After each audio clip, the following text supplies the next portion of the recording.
I tracked every dollar I spent for 30 days, and it changed how I see everything. I tracked every dollar I spent for 30 days. And the problem wasn't that I was spending too much, it was that I had no idea I was spending it at all. Okay, real question.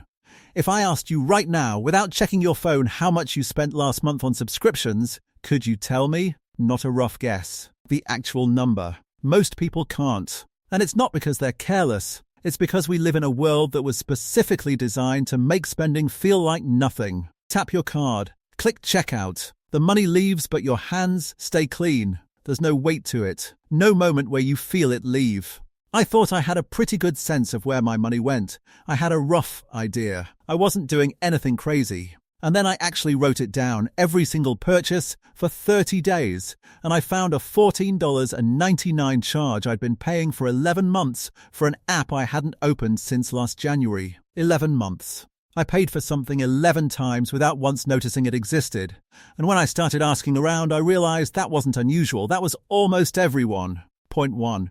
You don't actually know what you spend. None of us do. Here's a number that genuinely stunned me. In a 2022 survey, the average American estimated they spent around $86 a month on subscriptions. The actual average, when they checked, was closer to $219. Not a small gap. People were off by more than double. And this isn't a stupidity thing. This is a design thing. Free trials auto-convert. Annual renewals process quietly in the background.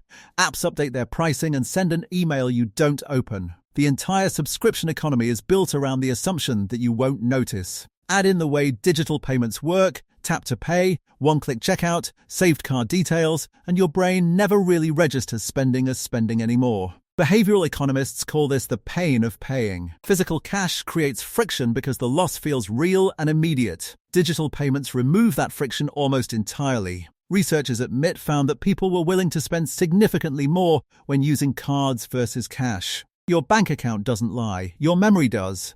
That's not a character flaw, it's just how our brains process something we can't see or touch. Point 2. The thing you're actually buying isn't the thing you think you're buying. When I went back through my tracking spreadsheet, which, yes, was chaotic at first, the pattern that surprised me most wasn't where I spent the most money. It was when. Tuesday nights around 9 p.m., Sunday afternoons, the 20 minutes after a bad work call. I wasn't buying things I needed. I was buying something to do with a feeling I didn't want to sit with. And there's a whole branch of research on this. Richard Thaler, a behavioral economist who won the Nobel Prize for this work, coined the concept of mental accounting, the idea that we categorize money emotionally, not rationally. A tax refund gets spent differently than a paycheck even though they're the same money.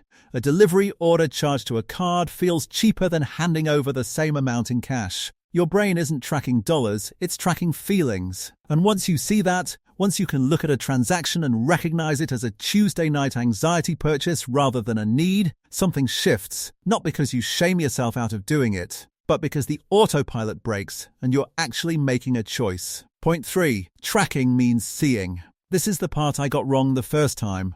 I thought expense tracking was punishment. Like, the point was to look at everything you spent and feel bad about it so you'd spend less. And I did feel bad, briefly. Then I just stopped checking. The second time I did it, actually committed to 30 days, I went in with a different frame. Not what did I do wrong, but what does this tell me about what I actually value? And some of it made sense. I spend real money on food, and I don't feel bad about that. It's one of the things I genuinely care about. But I was also spending $60 something a month on delivery fees and tips and surge charges on top of the food, because opening the app took less energy than walking to the thing 3 blocks away. Ramit Sethi has this idea: spend extravagantly on the things you love, cut mercilessly on the things you don't. But you can't do that if you don't actually know what's in which category. Tracking gives you the map. What you do with it is still your call. The Hawthorne effect, a real phenomenon in behavioral psychology, basically says that people change their behavior when they know they're being observed. When you track your spending, you become your own observer. And that alone,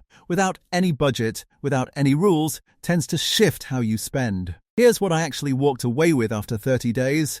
I wasn't broke because I made too little. I was leaking money in 30 small places I never looked at. Subscriptions I'd forgotten, delivery fees that doubled the cost of a meal, convenience charges that added up to a number I wouldn't have believed if I hadn't tracked it myself. The reframe isn't spend less, You can't make intentional choices about something you can't see. Tracking your spending doesn't make you a personal finance nerd, it just makes you someone who knows what's actually happening with their own money. And that's the foundation everything else gets built on, which is why the next video matters. Because once you can see where your money goes, the question becomes, where should it go instead? Specifically, what to do with the first $500 you free up. Because most people get that part wrong too.